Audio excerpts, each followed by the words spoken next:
वंदे मातरम किसान पुत्रों। आज हम पढ़ने वाले हैं 12th एग्रीकल्चर फसल उत्पादन का चैप्टर नंबर 2 पादप पोषण प्लांट न्यूट्रिशन के बारे में हम बात करने वाले हैं। अब मैं आपसे निवेदन ये करना चाहता हूं कि अगर बोर्ड की अच्छी तैयारी चाहते हैं तो पूरे वीडियो को भी आपको देखना है, सारे स्टेप बाय स्टेप सारे लेक्चर को भी आपको कवर करना है। अगर सिर्फ आपने लेक्चर ही देख लिए तो आप में बोर्ड में बहुत अच्छा आपका परसेंटेज बनने वाला है। कई छात्र एग्रीकल्चर लेते हैं पर एग्रीकल्चर पर विशेष प्रकार से ध्यान नहीं देते हैं और न ही एग्रीकल्चर के विषयों को गंभीरता से पढ़ते हैं। जब आप उसको गंभीरता से नहीं पढ़ोगे तो हो सकता है कि आपके जीवन में भी वो गंभीरता को नहीं समझे। तो इसलिए सब्जेक्ट को और अपनी क्लास को बिल्कुल गंभीरता से ले और उसको बहुत अच्छे से पढ़े, तो फिर मैं उम्मीद कर सकता हूं कि आप बहुत अच्छा रिजल्ट बना सकते हैं। तो अगर आप पूरा step by step PDF notes, chapter notes, सारी चीजें अगर आप चाहते हैं तो हमारा ऑनलाइन कोर्सेज प्ले स्टोर पर अवेलेबल है। एम इंस्टीट्यूट जैन के नाम से आप डाउनलोड करके या तो 11th एग्रीकल्चर, 12th एग्रीकल्चर या पीएटी 2027 की तैयारी आप ऑनलाइन भी कर सकते हैं। ठीक है, तो आगे बढ़ते हैं। अब हम बात कर रहे थे पादप पोषण की। किसकी बात कर रहे थे? प्लांट न्यूट्रिशन की बात कर रहे थे। अच्छा, मुझे ये बताइए, प्लांट न्यूट्रिशन में मैंने दो इमेज आपके सामने रखी है। ये दो इमेज जो आपके सामने है, इस इमेज को देखकर आपको कैसा लग रहा है या क्या लग रहा है या क्या प्रतीत हो रहा है कि इमेज में हम क्या दर्शाए? अच्छा, बढ़िया। अब ये एक इमेज सर, एक इमेज को देख तो लग रहा है कि गुलाब जामुन रखे हुए हैं।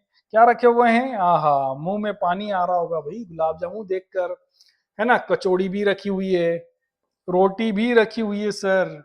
आहा, पनीर भुर्जी भी सर दिख रही है हमको, कड़ी पकोड़े भी दिख रहे हैं सर। अब क्या है भाई, रायता भी आ गया, सलाद भी आ गया। तो सर सारी चीजें हमको दिखाई दे रही है और बड़ा मजे आ रहे हैं और मुंह में पानी भी आ रहा है। ठीक है, अब मुंह में पानी आ रहा है, लेकिन भाई इसको हम इस जो है 36 तरह के भोजन को क्या बोल सकते हैं? तो भाई ये जो है एक तरह से इंसान का भोजन है। किसका भोजन है? इंसान, मानव, मैं और तुम्हारा भोजन है। हम इन्हीं चीजों को क्या करते हैं? ग्रहण करते हैं। और ग्रहण करने के बाद हम अपना जितने भी शरीर की एनर्जी को प्राप्त करते हैं। तो क्या इस भोजन के अंदर एनर्जी है? नहीं बॉस। इस भोजन के अंदर मिनरल्स, विटामिन्स, प्रोटीन्स, ये सारी चीजें इसके अंदर उपस्थित हैं। वो जब इनको हम ग्रहण करते हैं तो वो मिनरल्स हमारा शरीर लेता है, विटामिन लेता है और हमें एनर्जी प्रदान करता है। ठीक है, आगे बात समझ में? तो हमारा जीवन चलाने के लिए हमें भोजन की अति आवश्यकता है। दूसरी बात, जो भी छात्र 12th मेरे द्वारा पढ़ाया गया या हमारी क्लास के द्वारा पढ़ाया गया 12th एग्रीकल्चर में, अगर जो भी छात्र 85% बनाकर लेकर आएगा उसको ये बाहुबली भोजन थाली मेरी तरफ से गिफ्ट होगी। आप आओगे, बढ़िया आपका स्वागत करेंगे। स्वागत के साथ इस जो है 56 भोग वाली बाहुबली थाली का जो है आप लोगों को भोजन करवाया जाएगा हमारी तरफ से। अगर आप चाहते हैं, है ना, कि 56 तरह का भोग भी हमको लगाना है जीवन में, तो इसलिए थोड़ा सा प्रयास करें, पढ़ाई करें और अपने सब्जेक्ट पर फोकस करें। बन सकता है, कोई बड़ी बात नहीं है एग्रीकल्चर वाले छात्रों के लिए। ठीक है, अब हम बात कर रहे हैं कि दूसरा जो इमेज आपको दिखाई दे रहा है, इस इमेज में दिखाई दे रहा है ये तो है खाद। क्या है सर? ये तो खाद है ना। अब ये खाद में हम देखते हैं, और सर ये देख रहे हैं तो ये भी खाद दिख रही है, पर दोनों खाद में अंतर है बेटा। ठीक है, तो याद रखना ये फर्टिलाइजर है ना, केमिकल फर्टिलाइजर जिसे केमिकल खाद कहते हैं, और ये कार्बनिक खाद है जिसे हम गोबर की खाद कहते हैं। ठीक है, लेकिन अब जब है हम इनकी बात करते हैं कि पौधा का पोषण यानी कि पौधे का भोजन की बात कर रहा हूं। ठीक है, तो अगर पौधे का भोजन कहें तो पौधे को जितने भी, है ना, न्यूट्रिशन की रिक्वायरमेंट होती हैं उनको पूर्ति हम फर्टिलाइजर यानी कि उर्वरक से करते हैं, और खाद, गोबर की खाद, केचुए की खाद, है ना, इनके द्वारा हम क्या करते हैं? पौधों की पूर्ति करते हैं। तो ध्यान रहे, इस पिक्चर में दिखाई दे रहा है वो है पौधे का भोजन। क्या दिखाई दे रहा है? पौधे का भोजन। इन्हीं भोजन के द्वारा पौधा पोषक तत्वों को क्या करता है? ग्रहण करता है और अपने जीवन की वृद्धि करता है और परिवर्धन करता है। ये याद रहे। ठीक है, तो ये है किसका भोजन? जल्दी बताओ। ये है पौधे का भोजन। और ये किसका है? हम जैसे मानवों का भोजन। किसका भोजन है? हम जैसे मानवों का भोजन। तो क्लियर होगा कि हम अब जो चैप्टर में बात करने वाले हैं दोस्तों, वो पौधे के भोजन के बारे में बात करने वाले हैं। ठीक है, तो पौधे में, है ना, पौधे के भोजन की हम बात कर रहे हैं, तो पौधे को कितने पोषक तत्वों की आवश्यकता होती है, जल्दी से कमेंट करके बताइए, ठीक है। और अगर वास्तव में पौधे के भोजन और हमारे भोजन में अगर आपको अंतर समझ में आ गया होगा, या पौधे के भोजन को समझ में आ गया होगा, या पादप पोषण अगर आपको समझ में आ गया, तो मेरे दोस्त एक लाइक आपकी तरफ से जरूर बनता है, बिना लाइक करे आप नहीं जाएंगे, ठीक है। और अगर सब्सक्राइब नहीं किया है तो अभी तक तो सब्सक्राइब भी आपको करना है, और अपने 2-4 दोस्तों को भी शेयर करना है कि भाई पादप पोषण यहाँ से पढ़ ले, है ना, तो तेरा 12वीं अच्छे से सुधर जाएगा, तो इसलिए उनको शेयर भी कर देना, ठीक है। तो हम बात कर रहे हैं, है ना, अब इस भोजन की बात करें कि हम अलग अलग तरह से भोजन ले सकते हैं, ठीक है। चलो भाई आगे आते हैं। अब इस पौधे का भोजन का मतलब समझ गए, पादप पोषण यानी कि पौधे का भोजन और मानव का भोजन, दोनों में आपको क्लियरता होगी। अच्छा, ये है हमारे 12th प्लस पीएटी में सिलेक्शन देने वाले छात्र जिनको गवर्नमेंट एग्रीकल्चर कॉलेज मिला है, ठीक है। अगर आप भी चाहते हैं ऑनलाइन क्लासेस के माध्यम से, ऑफलाइन क्लासेस के माध्यम से 12th के साथ ही पीएटी में सिलेक्शन देना, तो आज ही हमसे संपर्क करें और आगे बढ़े और सरकारी कॉलेज में अपना एडमिशन सुनिश्चित करें। इसके साथ अब बात करते हैं पादप पोषण की बात, ठीक है। आपका क्वेश्चन बनेगा पादप पोषण किसे कहते हैं, ठीक है। याद रहे प्लांट न्यूट्रिशन की बात कर रहे हैं। The method by which plant absorb and use minerals elements for their growth and development is called mineral nutrition और प्लांट न्यूट्रिशन हम इसे कहते हैं। हिंदी वाले दोस्तों, पादप पोषण वह विधि जिसके द्वारा पौधा अपनी वृद्धि और परिवर्धन हेतु खनिज तत्वों का अवशोषण तथा उपयोग करते हैं, खनिज पोषण या पादप पोषण कहलाते हैं। जब पौधा किन का उपयोग करेगा, पहली बात खनिज तत्वों का मैंने बताया, तो ये खनिज तत्व पौधे को कहां से प्राप्त होगा बेटा, मैंने अभी बताया था खाद से। किससे प्राप्त होगा, खाद से प्राप्त होगा, ये हो गया। अब ये प्राप्त कर रहे हैं तो क्यों कर रहे हैं, तो ये अपने शरीर की वृद्धि कर रहा है, पौधा बढ़ रहा है, परिवर्धन यानी कि संख्या बढ़ा रहा है, पत्तियों की संख्या बढ़ा रहा है, शाखाओं की संख्या बढ़ा रहा है, फूलों की संख्या बढ़ाएगा, फलों की संख्या बढ़ाएगा, ये सारा बढ़ाने का काम मतलब परिवर्धन कहलाता है। का अवशोषण या उपयोग करता है, उन्हीं को हम पादप पोषण के लिए अभी बताया। मैं पादप पोषण को दूसरे नाम से क्या जाना जाओगे बेटा, मैंने फिर बताया था पौधे का भोजन, पौधे का भोजन याद रखना, ठीक है। पादप पोषण मतलब होता है पौधे का भोजन, ठीक है। अब पौधे का जो भोजन होता है जड़ों के द्वारा, है ना, नाइट्रोजन, फास्फोरस, पोटेशियम, ठीक है, इन सारे तत्वों को जमीन के माध्यम से पौधा लेता है और जड़ों के माध्यम से ग्रहण करता है और किसको देता है, पौधे को उपलब्ध कराता है। आई होप आपको परिभाषा क्लियर होगी मेरे दोस्त, ठीक है। अगर कोई डाउट आ रहा है या कोई चीज समझ में नहीं आ रही है तो कमेंट करके आप जरूर बता सकते हैं। अब बात करते हैं हम इस पादप पोषण में या पूरे पादप पोषण में, हमने परिभाषा के साथ पूछी कि पादप पोषण किसे कहते हैं ये। अब अनिवार्यता की अगर हम बात करें कि ये क्यों आवश्यक है, ठीक है, ये भैया पोषक तत्वों की अनिवार्यता क्यों है, तो तत्व पौधों की कायिक वृद्धि, अभी हम पढ़कर आए हैं, है ना, वेजिटेटिव ग्रोथ करता है। क्या करता है, वेजिटेटिव ग्रोथ यानी कि पत्तियां बनाता है, शाखाएं बनाता है एवं जनन क्रियाएं करता है, जिसे रिप्रोडक्शन कहते हैं। क्या कहते हैं, रिप्रोडक्शन, है ना। तो फल आते हैं, सॉरी फूल आते हैं, फूल में पोलिनेशन होता है, पोलिनेशन के माध्यम से फल बनते हैं और फल बनने के बाद वापस बीज बनते हैं। तो इस क्रिया में जो है क्या, कौन उपयोग आता है बेटा, तत्व, ठीक है, याद रखना। तत्वों का पौधों में उपापचय के प्रत्यक्ष उपयोग होना चाहिए। उपापचय की हम बात कर रहे हैं बेटा, है ना, तो जो भी एलिमेंट्स होते हैं वो क्या होता है, मेटाबॉलिज्म क्रिया होती है पौधों में। हम हमारे शरीर में डाइजेस्ट करते हैं जैसे भोजन को, ऐसा ही पौधा इन पौधों को उपापचय क्रिया के माध्यम से ग्रहण करता है ना। बहुत सारी क्रियाएं पौधों के अंदर होती हैं। तत्व किसी अन्य तत्व का प्रतिस्थापित ना किया जा सकता है, बराबर। अगर अपने को भूख लग रही है या चाय की याद आ रही है, तो मैंने आपको अगर पानी पिला दिया तो क्या आप चाय की पूर्ति कर पाओगे, बिल्कुल नहीं कर पाओगे। मतलब चाय की कमी पूरी करने के लिए आपको चाय ही पीना पड़ेगी। इसी प्रकार से उन तत्वों की, अगर मान लो पौधे को पोटेशियम की अगर रिक्वायरमेंट है तो उसे पोटेशियम तत्व से ही पूरा किया जा सकता है, उसे गपलाया नहीं जा सकता। आगे बात समझ में, तो ये क्रिया होती है पौधों के अंदर और इसी के लिए जो है आवश्यक होते हैं। अब बात करते हैं आवश्यक तथा अनावश्यक तत्वों की। अभी भी मैंने पूछा था बेटा पौधों के लिए, जल्दी से कमेंट करके बताओ कि पौधों को कितने पोषक तत्वों की आवश्यकता होती है। तो हम बात करते हैं आवश्यक तत्वों की बात। ऐसे तत्व जो पौधों की या सामान्य वृद्धि तथा विकास के लिए आवश्यक होते हैं वो सारे आवश्यक तत्व कहलाते हैं, ठीक है, याद रखें। खनिज तत्वों को आवश्यक मात्रा के आधार पर 2 वर्गों में बांटा गया। अब ये जो आवश्यक तत्व हैं इनको 2 वर्ग में बांटा गया, याद रखना। तो पौधों की सामान्य वृद्धि और विकास के लिए बेटा 17 पोषक तत्वों की आवश्यकता होती है। कितने पोषक तत्वों की आवश्यकता होती है? 17 पोषक तत्वों की आवश्यकता होती है। पीईटी में भी क्वेश्चन पूछा जाता है कि पौधों को कितने पोषक तत्वों की आवश्यकता होती है, तो याद रहे 17 पोषक तत्वों की आवश्यकता होती है। अब बात करते हैं 17 पोषक तत्व किस प्रकार से हैं। तो जो आता है सबसे पहले दीर्घ और गुरु। इस गुरु का मतलब होता है जय हो गुरु। क्या हो गया बेटा? गुरु का मतलब होता है गुरु। समझ में आ गया? गुरु का मतलब दीर्घ। क्या हो गया? दीर्घ। जिन तत्वों की पौधों को ज्यादा मात्रा में आवश्यकता होती है, क्या याद रखोगे?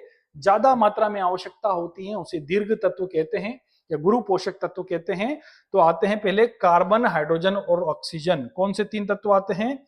ये जो तत्व होते हैं कार्बन, हाइड्रोजन और ऑक्सीजन, इन्हें संरचनात्मक, क्या बोलोगे बेटा? संरचनात्मक तत्व कहा जाता है, स्ट्रक्चरल एलिमेंट्स कहा जाता है।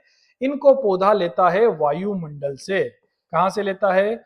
वायुमंडल से लेता है, एटमॉस्फेयर से इन्हें ग्रहण करता है। ये आपको याद रखना है, ठीक है। कौन कौन से तत्व? 3, कार्बन, हाइड्रोजन और ऑक्सीजन, CHO, याद रखना। समझ में आ गई?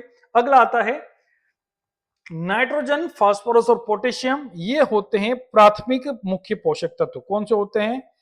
प्राथमिक मुख्य पोषक तत्व। प्राथमिक मुख्य तत्व होते हैं जिनको इनके बाद इनकी ज्यादा मात्रा में आवश्यकता होती है, नाइट्रोजन, फास्फोरस और पोटेशियम। उसके बाद आता है कैल्शियम, मैग्नीशियम और सल्फर। ये पौधों के लिए द्वितीयक पोषक तत्व है। कौन से बेटा? द्वितीयक तत्व। कौन से तत्व हैं? द्वितीयक तत्व है जिनकी नाइट्रोजन, फास्फोरस, पोटेशियम के बाद थोड़ी कम मात्रा में इनको आवश्यकता होती है। ये द्वितीयक पोषक तत्व जिनको कम मात्रा में क्या होता है? पौधों को आवश्यकता होती है। लेकिन ये सारे जो तत्व हैं, 9 तत्व, इनको हम बोलते हैं गुरु आवश्यक तत्व, जिनको पौधों में ज्यादा मात्रा में आवश्यकता होती है। याद रहेगा बेटा? ठीक है। अब बात करते हैं हम इनके बाद। दूसरा आता है हमारा सूक्ष्म तत्व। कौन से तत्व आते हैं? सूक्ष्म तत्व की हम बात करें जैसे माइक्रो असिस्टेंट एलिमेंट्स कहते हैं। सूक्ष्म तत्वों की बात कर रहे हैं जिनको पौधे को कम मात्रा में आवश्यकता होती है। याद रखना, कम मात्रा में। कितनी मात्रा में? कम मात्रा में। अगर कई बार कम सूक्ष्म पोषक तत्वों की कम मात्रा में पूछा जाए तो 1 ppm, याद रखना 1 ppm से भी कम, याद रखना 1 ppm से भी कम मात्रा में इन तत्वों को आवश्यकता होती है। तत्व मापने की इकाई है पार्ट पर मिलियन, ठीक है। याद रखना 1 ppm से भी कम आवश्यकता होती है। अब ऐसे तत्व कौन कौन से हैं? बोलो मेरे साथ बेटा। Iron, manganese, molybdenum, boron, zinc, copper, chlorine, nickel. फिर से बोलो। Fe iron, Mn manganese, Mo molybdenum, B boron, Zn zinc, Cu copper, Cl chlorine, Ni nickel. अब इनको क्या होता है बेटा कि बहुत ज्यादा कोई आसान, थोड़ा सा 1 बार 2 बार 4 बार 10 बार आपको पढ़ना पड़ेगा। ऑटोमेटिक जब पढ़ोगे तो ये आपको क्या हो जाएंगे? याद हो जाएंगे, ठीक है ना। तो इनको बोलते हैं हम माइक्रो न्यूट्रिएंट्स। क्या बोलते हैं बेटा? माइक्रो न्यूट्रिएंट्स, ठीक है।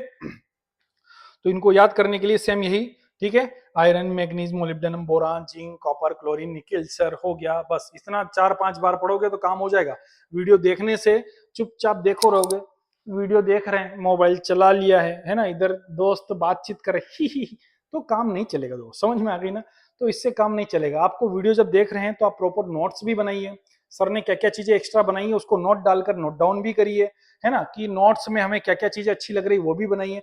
तो जब आप प्रॉपर वीडियो देखकर अपने हाथ से नोट्स लिखोगे या कोई चीजें समझोगे तो बहुत अच्छी चीजें आपको समझ में आएगी और बहुत चीजें वो आपको बहुत अच्छा आगे आपको बोर्ड में उपयोग हो सकती है, काम, ठीक है ना। अब हम बात करते हैं अनावश्यक तत्व की। तो अभी अनावश्यक तत्व की तो कोई आवश्यकता नहीं है, लेकिन ये अनावश्यक तत्व ऐसे तत्व हैं जो किसी पौधों की सामान्य वृद्धि तथा विकास के लिए आवश्यक नहीं है। वृद्धि और विकास के लिए आवश्यक नहीं है, अनावश्यक तत्व कहलाते हैं बेटा। पर लेकिन ये लाभकारी होते हैं। कैसे होते हैं?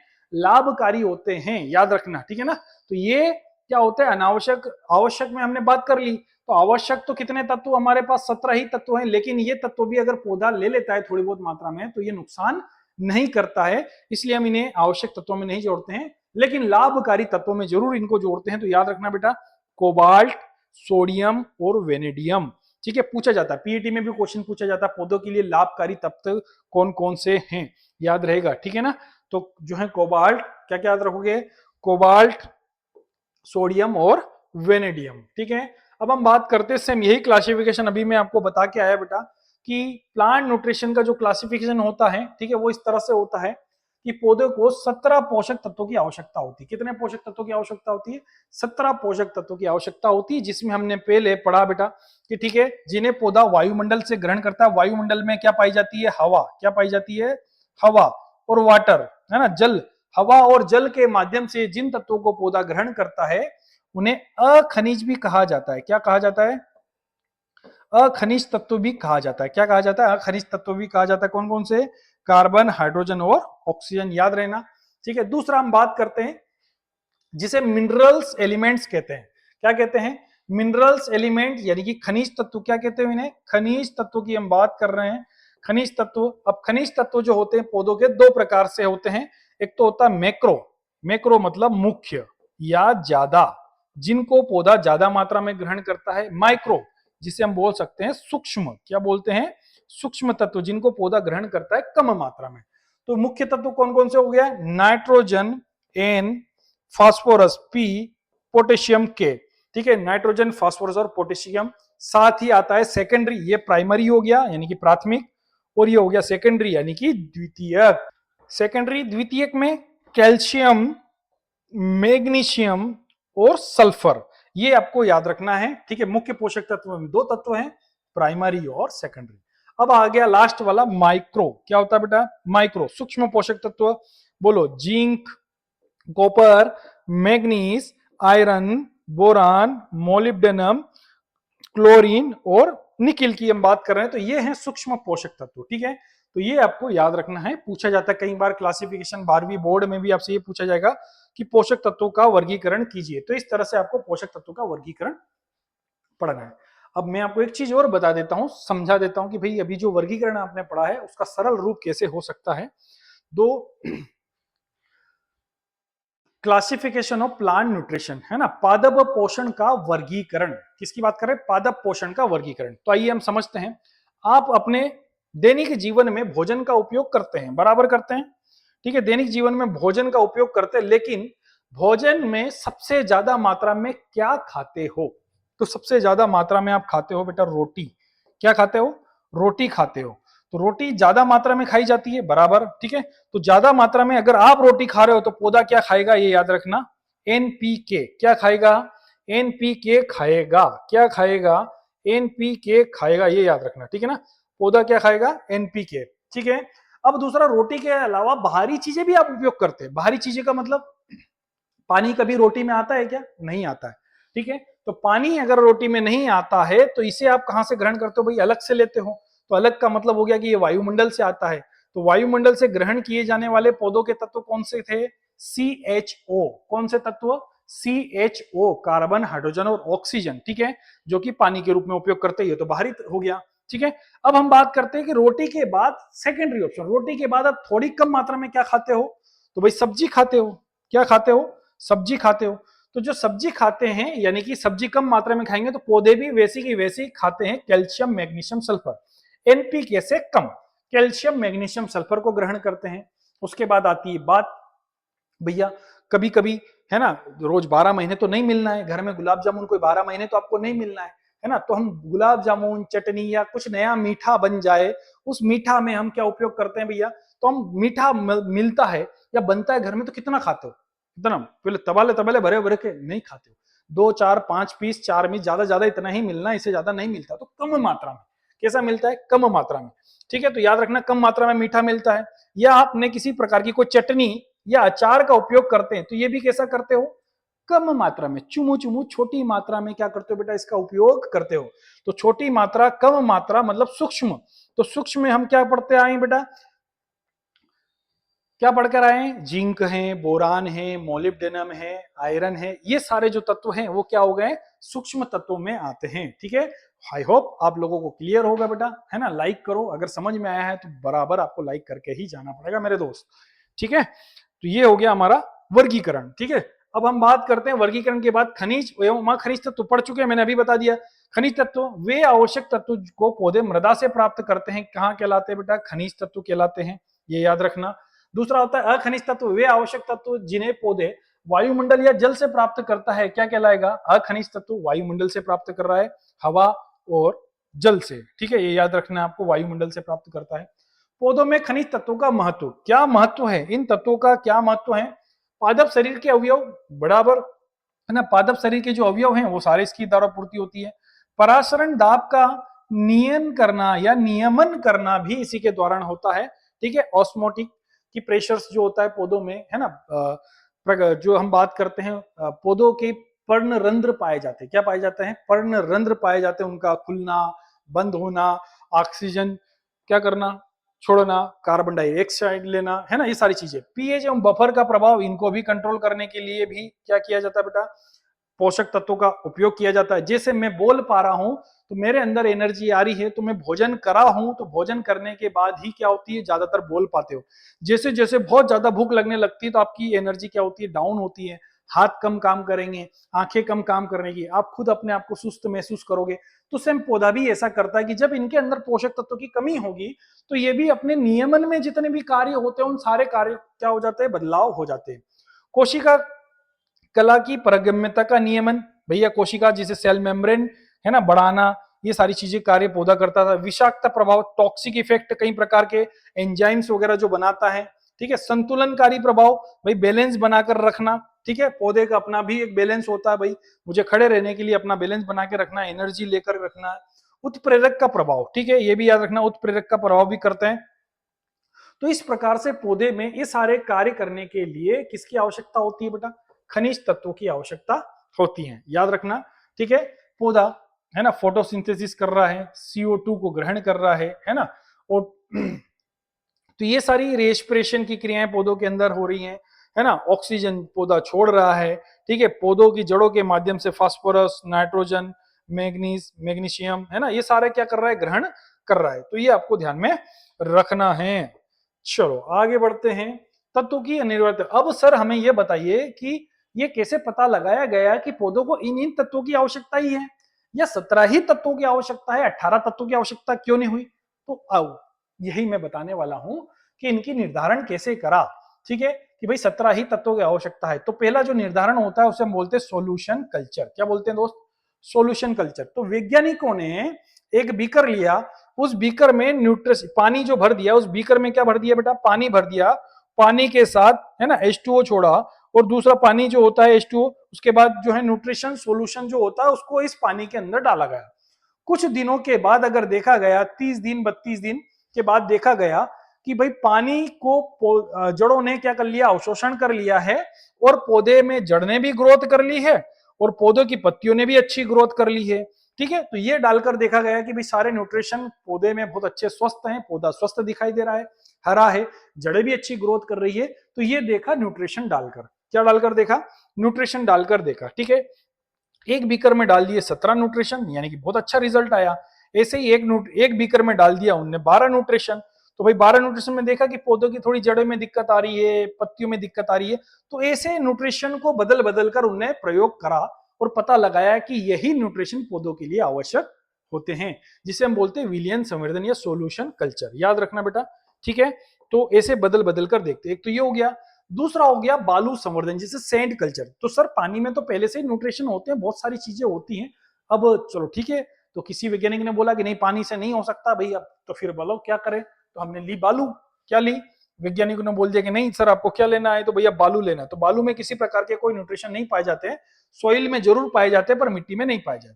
तो हमने बालू की लाइन लगा ली भाई, है ना। बालू में पौधे को लगाया, है ना, पानी दिया, पानी के साथ न्यूट्रिशन दिए, है ना, और पता लगाया कि जितने में सारे न्यूट्रिशन दिए, तो आपने देखा होगा इस लाइन में सारे न्यूट्रिशन अवेलेबल हैं।